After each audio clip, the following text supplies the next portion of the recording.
Love is our true destiny. We do not find the meaning of life by ourselves alone, we find it with another. Those are the words of Thomas Merton, Trappist monk, theologian, and one of the great mystic writers of the 20th century. And social distancing aside, in that short sentence, Merton captures, for me, the very heart of God's revelation and of our lives' journeys.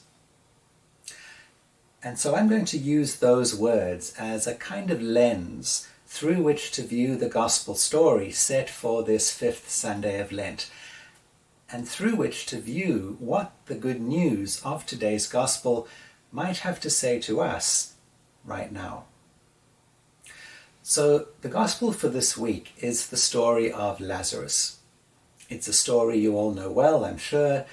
Jesus had left Jerusalem and crossed over the Jordan to escape those who were accusing him of blasphemy, when a message came to him. Lazarus, your beloved friend, brother to Mary and Martha, is gravely ill. Come quickly. But they lived in Bethany, a little village just 2 miles outside Jerusalem, which Jesus had just left because, as his disciples were quick to point out, the people there are trying to stone you. But Jesus set out anyway, and when they eventually arrived in Bethany some days later, they learned that they were too late, that Lazarus had died and been buried.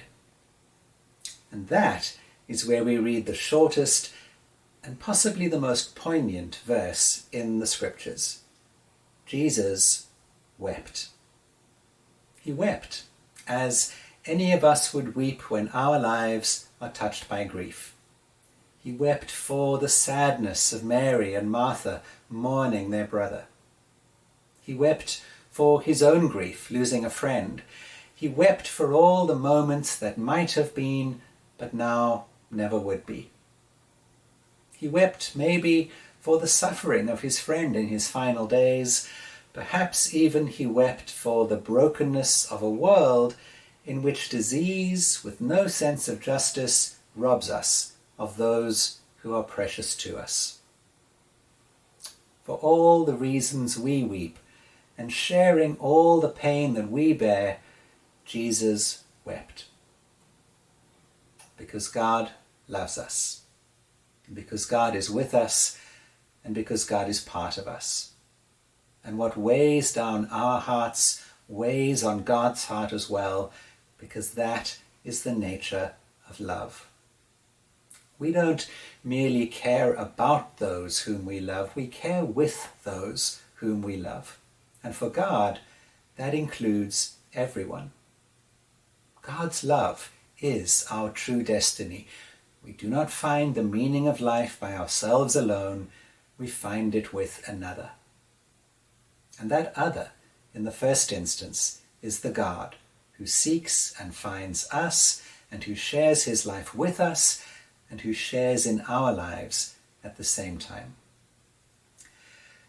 So Jesus came to Bethany to be with those whom he loved, and Jesus wept. God comes to be with us in our pain and our heartache and our struggle, and God weeps with us. And we're called to that same openness of heart, that same compassion, that same divine self-giving love, to be with each other, to weep with those who matter to us, and to let that be everyone. And that makes this a heart-sore time for us in our world's history. You may or may not personally know anyone who is sick, or anyone who is grieving the loss of a loved one, or anyone who has lost work and is stressed about the mortgage, the rent, the next meal. But we all know that hundreds of thousands of people, possibly eventually millions, are in exactly that place of hurt and fear. And we can't not care. For love is our true destiny. We do not find the meaning of life by ourselves alone. We find it with each other. And right now, with each other and with our God, for our hurting world, we are weeping. But in that weeping, we get an opportunity to ask an important question as well. In this time of crisis, it is the promise of Easter that we most desperately want to hold on to, that promise of life and of hope, because ultimately it is an Easter people that we are, and times are desperate. But before we let go of Lent entirely, let's perhaps consider that this might be a very good, albeit painful time for our world to take a long, hard look in the mirror. Because that's what Lent is for, and because there is something valuable in wrestling with painful truths. We face a crisis right now that was almost inevitable. There's nothing any of us could have done to prevent a novel virus from sweeping the world, concomitantly overwhelming our current global healthcare system and crashing the global economy. But how okay is it that we had been quite so comfortable before, living in a world that commoditized healthcare the way it did, to the barest of margins and for great corporate profit? Did that make things worse when the inevitable happened? How okay is it that we had been quite so comfortable living in a world that commoditized human labor to the barest minimum wage, with little or no regard for the actual needs of people's lives or people's future security? Did that make things worse when the inevitable eventually happened? Because to weep with those who are suffering now is also to realize just how many have actually been weeping for quite some time already. And to weep with those who are suffering now is also to embrace love's challenge for tomorrow, not just to weep with one another in the moment, but to share a journey of healing that must follow. That's the heart of the question that Martha puts to Jesus. Couldn't you have done something? If you had been here, my brother would not have died. What will you do for us now? Jesus' response to Martha is, of course, something far beyond what any of us can do. He literally gave Lazarus back his life. But not until Lazarus and Mary and Martha had first faced the reality of death. Jesus didn't rush back to stop Lazarus' illness from running its course, nor did he majestically rise from the cross to avoid his own crucifixion later on, nor did he turn stones into bread to avoid hunger in the wilderness. And God isn't going to reach down now from the heavens to smite COVID-19 from the earth. Not because God doesn't love us, but actually because God does. Because true love is something transformative, not something fearful and timid. True love doesn't answer the question, what will God do for me?